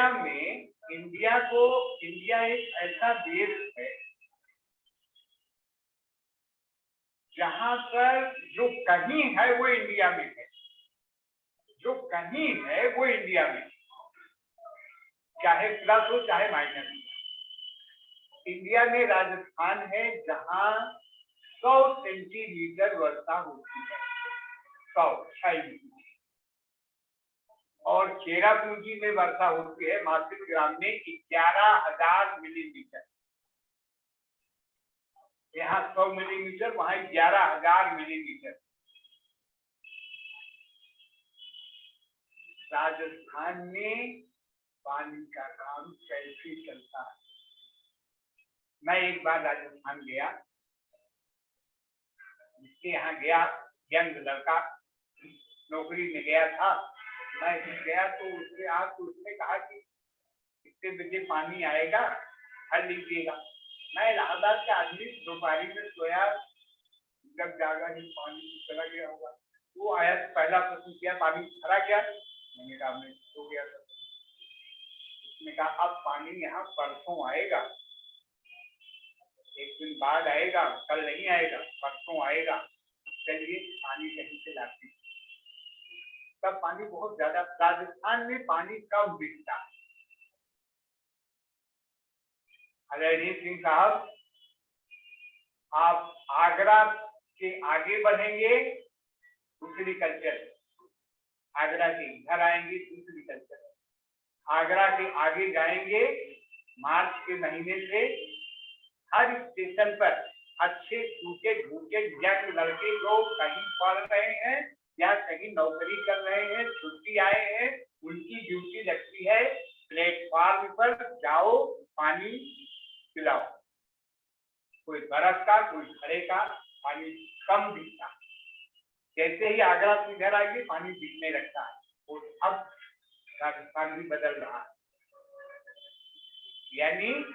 और अगर आप रिमोट जैसलमेर में जाएं, रिमोट जैसलमेर जो पाकिस्तान का बॉर्डर है, तो वहां पर पानी रखने का एक नीचे तरीका है। वो पानी ऐसा नीचे रखते हैं कि वो बिल्कुल बना रहता है पानी। आप एक बार हम घर से कहीं से आ रहे थे, रात को 1 बजे ट्रेन अचानक रुकी, ब्रेक लगी, लोग पानी लेकर दौड़ के आ गए। हमारी ओर होते तो दूसरा काम करने तेजी से पहुंच जाती। पानी लेके, हर आदमी पानी लेके आया। राजस्थान कम बारिश वाला ग्रेट सहारा, कालाहारी, नादिया और चिली जैसी क्लाइमेट वाला एरिया है, वहां पानी की कमी नहीं होती। हमारे यहाँ पानी कम है, जबकि we are from water rich area. हमारे यहाँ पानी कम है, लेकिन वहां पर पानी कम नहीं होता। आप जाएंगे, तुरंत आपके सामने पानी आएगा। बिकॉज दे पालीवाल एक कम्युनिटी होती है ना, एक पालीवाल और एक वो जो बिश्नोई, एक बिश्नोई कम्युनिटी होती है। बिश्नोई वो लोग हैं जिन्होंने इसको आंदोलन शुरू किया इन राजस्थान से वो गया उत्तराखंड, जहां पर लेडीज ने शुरू किया, और फिर सुंदरलाल लोकनाथ गए, चंडी प्रसाद भट्ट आए, चंडी प्रसाद भट्ट के बाद सुंदरलाल के आए। तो चिपको मूवमेंट बिगेन फ्रॉम राजस्थान। वो पेड़ नहीं काटने देते हैं, क्योंकि पेड़ के नीचे पानी है। तो जो सिंह साहब बात प्रश्न कह रहे थे, उस पर मैं ये कह रहा हूं, नंबर 1, जो मिडिल ईस्ट के कंट्री हैं, मिडिल ईस्ट, हालांकि ये शब्द गलत है। मिडिल ईस्ट हम लोगों की आदत पड़ गई है तो वो मिडिल वेस्ट है ना, कहते हम लोग हैं middle east, Iran, Iraq, Saudi Arabia, इसको क्या कहते हैं? मिडिल ईस्ट है, नहीं मिडिल ईस्ट है तो वो मिडिल वेस्ट है। इन कंट्रीज में पानी बहुत कम है। यहाँ पर 2 चीज हो रही है। एक तो जो सी वाटर है उसको वो प्योरीफाई करने लगे हैं, but this purification process is very cost, but they can afford because उनके पास पेट्रोल डॉलर है, they have ample of petrol dollar. तो जो मिडिल ईस्ट के कंट्री हैं, एक तो they economise the use of water, दूसरा वो लोग लाइक राजस्थान लाइक राजस्थान। और दूसरा, वो लोग सी वाटर को अभी अभी इराक में और खोज जारी रहती है ना, खोज की जारी। अभी इराक से कोई एक स्ट्रीम मिली है नीचे जो बहुत पहले की है, वो पोर्टेबल वाटर है। तो मैं कह ये रहा हूँ कि एक तो इकोनॉमिक यूज हो रहा है और दूसरा सी वाटर को पोर्टेबल बनाने की टेक्नोलॉजी वो लोग डेवलप कर रहे हैं। और दूसरी बात, जो इन्होंने जो इनका ऑब्जर्वेशन था वो बड़ा गहरा हो रहा है, इस पर कभी चर्चा कीजिए कि जो एक कल्चरल एक ये जो सेंटर फॉर एनवायरनमेंट, इसकी डायरेक्टर आजकल जो है वो सुनीता नारायण, इसके डायरेक्टर थे अनुपम अग्रवाल, है ना? अनिल अग्रवाल पर्यावरण के, हाँ, पर्यावरण के अनिल अग्रवाल तो भी है, अनुपम अग्रवाल। तो अनुपम अग्रवाल रहेंगे। अनिल अग्रवाल जो पर्यावरण के थे, मेरे ख्याल में अभी आप देखिए, मालूम पड़ेगा कि उन्होंने कोशिश किया। असली रिसर्चर वो था वेरी सीरियस रिसर्चर। मेरी उनसे सर बात की थी, राजेंद्र सिंह के पहले मेरी उनसे बात की थी, ये सब एक ही थे। तो उन्होंने कहा कि त्रिपाठी की मैं आने की कोशिश करूंगा। फिर मैंने उनसे एक दिन बात किया तो ये पता लगा वो बात करने की कंडीशन में नहीं, कैंसर बहुत आगे हो चुका है। He wrote a book Dying Wisdom, he wrote a book Dying Wisdom. इस पर देखिएगा, डाइंग विजडम की कॉपी अगर निकाल सके तो निकाल ले। तो डाइंग विजडम में अनुपम जी ने पूरी इंडिया सभी राज्यों में गए और वहां पर उन्होंने उसको आप जो बात कह रहे कि कल्चरल एस्पेक्ट से जोड़ा कि कैसे ये उनका मीटिंग पॉइंट भी हुआ करता था पंकज, कैसे सुख दुख बांटते थे, कैसे कमी और सरसत की कंडीशन में वो करते थे। तो अनुपम जी की किताब डाइंग विजडम अगर इस पर आपको मिल जाए या अगर आप कोशिश करेंगे तो you can get in the library of Allahabad one copy is there. Dying Wisdom मोटी सी किताब है, 500 पेज की, जो उन्होंने पूरे इंडिया में right from Kashmir to Kanyakumari वो हर राज्य में गए, लेकिन बड़े लोगों की आयु कम होती है। तो जो ये कल्चरल एस्पेक्ट है ये जरूर मार खाए होंगे और लगभग सभी लोग मार खाए हैं या डांट खाए हैं जो इनकी उम्र थी। हम लोग भी मार और डांट खाए। फिर कुएं पर बाल्टी और गुड़ या बतासा पड़ा ही रहना चाहिए। वो कल्चरल जो डेथ है ना वो बड़ी खराब है। और अब आप यहाँ से चले जाएंगे, आपको पानी नहीं मिलेगा गांव में। If there is no electricity you can not get water.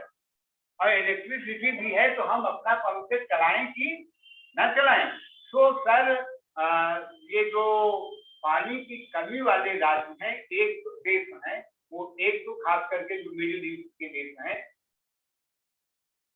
ये देश एक तो पानी को इकोनॉमाइज करते हैं, दूसरा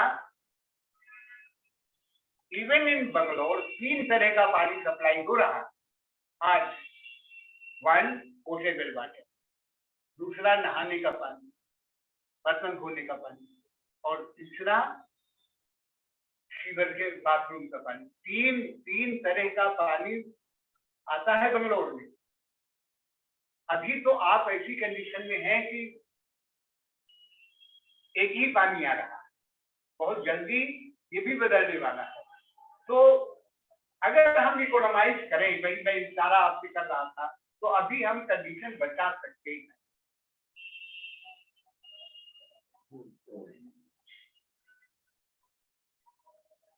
पीछे छोटे छोटे सवाल हैं, समय तो काफी हो गया है और कभी विस्तार से हम लोग बातचीत उस पर कर सकते हैं, क्योंकि आपने कहा भी था कि वो आप बीजों के बारे में जो है बातचीत करना चाहेंगे, खेती के बारे में आप बातचीत करना चाहेंगे।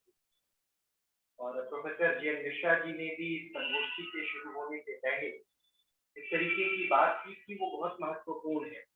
मुझे लगता है कि हम किस तरीके का अनाज खाते हैं। अगर हम कृषि क्षेत्र की ही बात करें तो सबसे ज्यादा अगर पानी की बर्बादी जिसको कहते हैं हो रही है तो वो खेती में हो रही है। और खेती में हिंदुस्तान में क्यों ज्यादा बर्बादी हो रही है, उसके पीछे बहुत बड़ा कारण है हरित क्रांति, जिसका जिक्र आप बार बार जो है कर रहे थे नॉर्मन बोरलैग साहब, कि जिस तरीके के बीज हमें मिले और उन बीजों के द्वारा फसलों का जब हम उत्पादन करते हैं तो एक छोटा सा आंकड़ा है लेकिन महत्वपूर्ण हमें लगता है और हर एक व्यक्ति को जानना भी चाहिए। 1 किलो हाइब्रिड धान उगाने में करीब 3000 लीटर पानी इस्तेमाल होता है और अगर 1 किलो हम देसी धान उगाते हैं तो उसमें 300 लीटर पानी इस्तेमाल होता है, यानी 1/10। अब हम क्या लगातार कर रहे हैं और जिस तरीके से हम सब जो है एक फसलीय खेती पर जो है टिक गए हैं, पंजाब से लेकर के और नॉर्थ ईस्ट तक हम कह सकते हैं, और हमें क्या उगाना है तो हाइब्रिड धान उगाना है।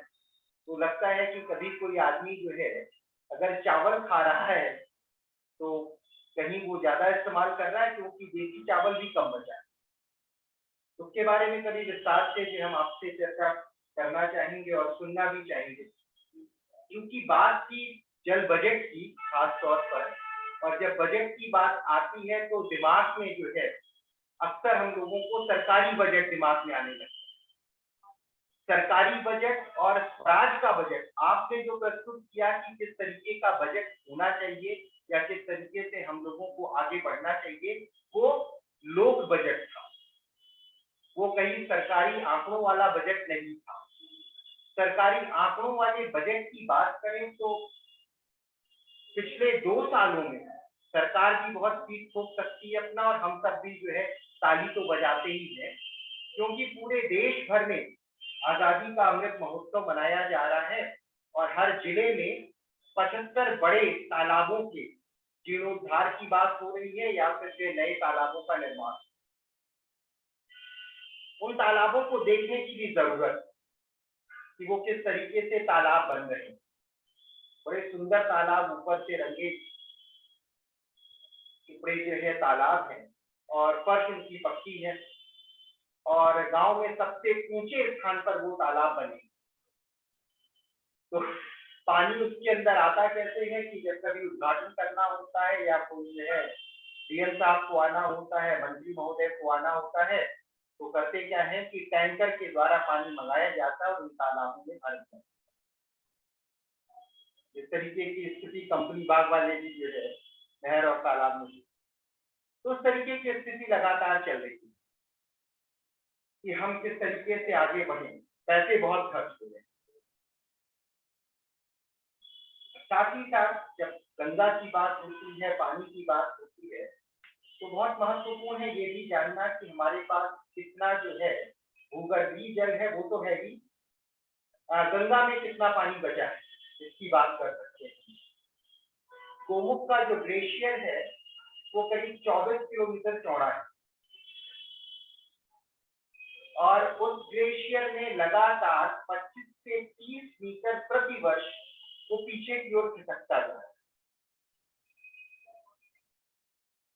तो हम अनुमान लगा सकते हैं कि किस तरह से जो है हम सब देख रहे हैं और महसूस कर रहे हैं। खासतौर पर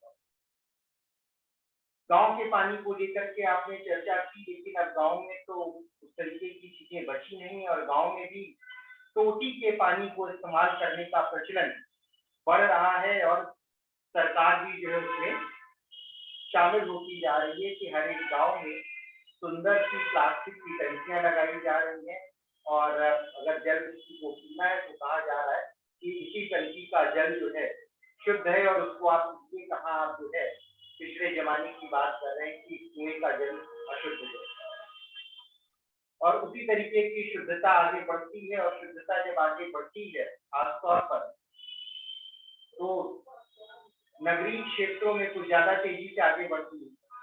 जब आप बात करते हैं आरओ की बात करते हैं, आरओ के द्वारा हम जो है कितना पानी बर्बाद कर रहे हैं, जितना मूल्य हम आरओ लगाने में चुका रहे हैं वो तो एक अलग बात है, लेकिन जो पानी बर्बाद कर रहे हैं उसका मूल्य कौन देगा वो तो हम वहन नहीं करें।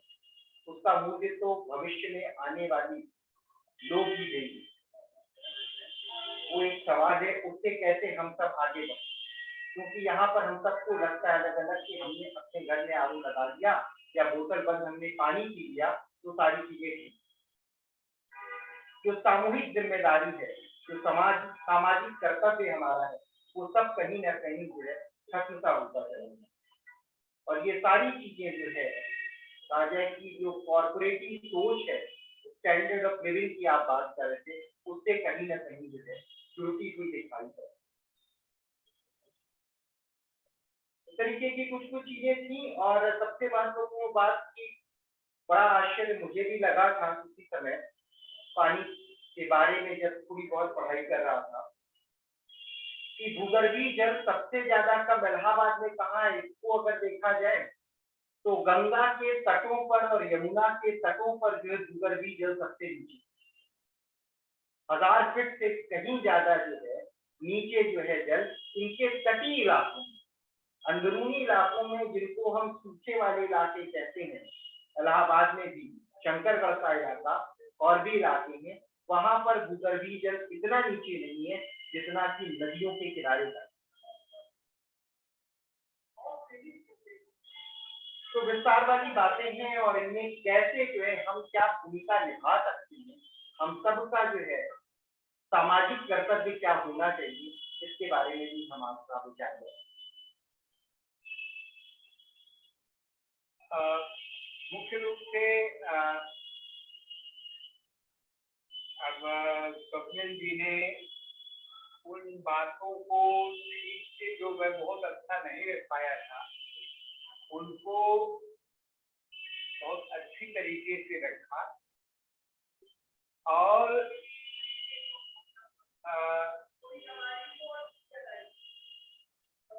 दोनों बात हो रही है कि वाटर कंज्यूमर तो रूरल एरिया ही है बड़ा और एग्रीकल्चर। अब एग्रीकल्चर में सिर्फ की जरूरत है, एज की जरूरत है। एक भारत रत्न श्री सुब्रमण्यम की एक किताब है न्यू स्ट्रेटजी इन एग्रीकल्चर। तो सुब्रमण्यम साहब उस समय के मिनिस्टर जब हमारे पास अन्न कम पड़ गया था, 60 हम मांगने जाते थे और वहां पर हमको खड़ा गदा अनाज भी दिया जाता था, पैसा भी दिया जाता था और वो जो गेहूं आया था मैंने उसको खाया तब मैं बीए में पढ़ता था विद्यालय में PL 480 के तहत। PL 480 के साथ वो भी इस शर्त पर मिला था कि इंडिया यह नहीं कहेगा कि वियतनाम के युद्ध में अमेरिका की पॉलिसी गलत है। ये शर्त फैसला भी किया था उस समय 70 से इंदिरा गांधी ने एक बात कही। उन्होंने कहा था अब मैं कटोरा लेके दर दर मांगने नहीं जाऊंगी। तो श्री सुब्रमण्यम साहब ने और लाल बहादुर शास्त्री जी ने सर, उन्होंने उस बीज पर चर्चा हुई, जैसे आजकल इस बीज पर चर्चा हो जाती है ना, अभिला हुई संसद में, तो शास्त्री जी ने ये बात कहीं पढ़ा है कि शास्त्री जी ने ये कहा कि भाई पर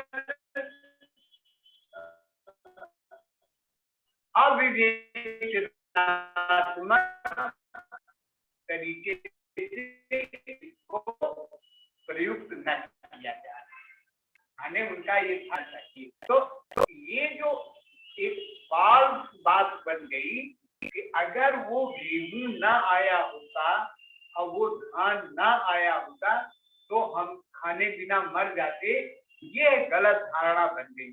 और हमारे समाज में बहुत से लोग ये कह देते हैं आज भी कि अगर वो गेहूं ना आया होता तो खाने का कैसे होता।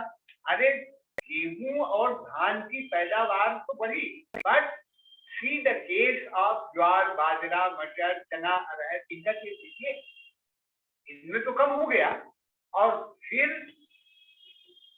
क्या हम अपने हिसाब से भी तो डेवलप करते ना कि हम वही 65 में ही पड़े रहते। उसको हम भी सोचते ना कि नॉर्मन बोरलॉग साहब की बात को ही हम आगे बढ़ाएंगे, लेकिन हमारे बीच ऐसे लोग हैं जो इस बात का तुरंत खंडन कर देंगे। क्या बात करते हैं, अगर ये गेहूं नहीं होगा, ये धान नहीं होगा तो इतनी बड़ी आबादी का काम कैसे चलेगा। इसके माने ये है कि वो हमारे प्रयास को बिल्कुल नकार देते हैं। तो इस पर शास्त्री जी की बात आज ज्यादा समीचीन लग रही है हमारे प्रधानमंत्री जी की, पूर्व प्रधानमंत्री जी की, कि इस पर डिस्क्रिमिनेटिंग यूज रखा जाए। और बहुत जल्दी ऐसी आ रही है कि पानी का खर्चा इतना ज्यादा हो जाएगा वो वेरिएबल नहीं रहेगा। गांव में 1000 आदमी, 2000 आदमी, 10,000 आदमी का कोई होगा, 10,000 आदमी भी कैसे। कुछ लोगों के यहाँ जो भात का पेट है, भात होता है, उनके यहाँ 10,000 आदमी इकट्ठा होते हैं, पूरा मेला लगता है, पानी कहाँ से जाएगा। अब उनके यहाँ भी वही डिब्बे वाला पानी आने लगा है गाँव में। कास्ट सोचिए। तो अब इसमें ये जरूरत जरूर है कि हम लोग जहाँ पर हैं वहां से तो शुरू करें। जैसे अगर हमारे पास थोड़ी बहुत जमीन है तो हम कम से कम घटाएं तो सही, तब घटाना तो जरूरी है। अब कम से कम अगर हम 4 बीघा बनेंगे तो कम से कम 1 बीघा तो हम अपने ट्रेडिशनल क्रॉप की ओर ले जाएंगे एंड बी श्योर पैदावार कम नहीं। नंबर 1, यहाँ भी जो हमारे ट्रेडिशनल वेज है वाटर प्योरिफाई करने की, पहले भी पानी गंदा होता था, ऐसा नहीं है, लेकिन वो घड़े पर खड़ा रखा जाता था, बालू रखी जाती थी। कुछ जो एक दिन बात हो रही थी, जो ट्रेडिशनल विजडम है ना, ट्रेडिशनल विजडम, अब तो कुएं का पानी आप खराब कहेंगे ही, आप मजबूर हैं, आप ये नहीं कहेंगे कि हमने खराब किया। किस तरह से पेस्टिसाइड का प्रयोग हो रहा है, वो पानी वाटर बॉडी से ही तो जा रहा है। तो आपको कहना लाजमी है कि कुएं का पानी न पीजिए, कुएं का पानी गंदा हो, बात सही की। अब वही पानी पीजिए जो पानी आप प्योरिफाई कर ले रहे हैं, ये तो ठीक ही है, लेकिन आगे इससे बचने की जरूरत है। अगर आप हमसे कहें कि आप जो नल का पानी पीना रहा है उससे तो बीमारी को न्योता देना है, तो पानी तो हमको प्योरिफाई लेना ही है, लेकिन सोचना पड़ेगा आगे कि ये कॉस्ट आगे हम बियर नहीं कर पाएंगे। और जिस तरह से ट्रेंड है ग्राउंड वाटर, मैंने आपसे किया ये रिपोर्ट के आधार पर किया कि इंडिया सबसे बड़ा ग्राउंड वाटर प्रयोग करता है ट्रेंड के हिसाब। और यूएसए बड़ा कंट्री है, हमारा एरिया हमसे 3 गुना ज्यादा है, एग्रीकल्चरल एरिया हमसे ज्यादा है, लेकिन उनके यहाँ you can not drill to get the water. अब आप नहीं ड्रिल कर सकते हैं, उनका कर्व जो मैंने जो पढ़ा वो कर्व यूं नीचे हो गया है, आपका ड्रिल नहीं। आपके यहाँ हम ये दो भाई हैं, दोनों के पास पंप है, जबकि एक से काम कर जाता है। 4 भाई हैं, चारों के पास है। हर घर में इन दिस एरिया हर घर में पीने के लिए सबमर्सिबल पंप है। और ये जो इलाका है दैट इज भाई गंगा के और जमुना के किनारे के इलाके में वाटर लेवल बहुत ऊंचा है। एक बात हमारे गांव में भी ये बात कही जाती है कि कुछ ये वो हम लोगों की समझ से परे है। ये बात आज नहीं पहले भी रही है कि ये जो रिवर बेड है इसमें पानी नीचे होता है, शायद वो पानी बगल जाता है। ये जो रिवर का पानी है ये बगल के इलाके के वाटर बेड को तो ठीक करता है, लेकिन खुद के नीचे का पानी नहीं होता है, रिचार्ज नहीं होता, बगल में रिचार्ज होता है। ऐसा लोगों का कहना है जो गांव वाले। जो आपने बात कही ये लोकल स्पेसिफिक बात है, एरिया स्पेसिफिक बात है कि गंगा के किनारे पानी 1000 फीट पर और गंगा से 1 किलोमीटर आगे पानी 300 फीट पर। तो ये एरिया स्पेसिफिक बात है। ये बात यहाँ के पुराने लोग पहले भी कहते रहे, उसका रीजन शायद सर भूगोल का आदमी इसको ज्यादा विस्तार से अच्छा से बताएगा, बता पाएंगे, क्योंकि ये मैंने भी सुन रखा है कि नदियों के किनारे कुएं गहरे होते गहरे हैं होते और पानी नीचे। हैं। अब वो क्यों होता है कि जागतिक आदमी बेहतर होता है। हाँ, और दूर थोड़ा जाइए तो वही हाँ, नदी कैचमेंट एरिया में भेज रही है, कैचमेंट एरिया में वही नदी पानी भेज रही है ऊपर, लेकिन उसके जड़ में नीचे। भूगोल का विषय हो सकता है क्योंकि नदी का जल तो कभी कैचमेंट एरिया में जाएगा। हाँ, नहीं नीचे से रिसाव वाला का रिसाव नीचे अगर जो है जल बह रहा है तो कितना जो है नीचे जाएगा वो एक बड़ा। हाँ, कोई 11% ही जाता है, 11% ही जाता है। एक बात और कि वो कैचमेंट एरिया से उधर कहाँ तक उसका पानी ले जाया जाता है। जैसे आपके यहाँ जो नहर का सिस्टम है वो शारदा सहायक नहर कहलाती है। इसके माने ये वो टनकपुर से पानी आ रहा है, उसका कैचमेंट एरिया यहाँ तक। टनकपुर से जो पानी निकल रहा है वो भदोही लेकर जा रहा है। इसका मतलब ये हुआ कि उसका कैचमेंट यहाँ तक है। This is meaning of catchment. हमें काफी हो गया है और अब हम अध्यक्षीय भोजन के लिए आनंद जी की अनुरोध करते हैं।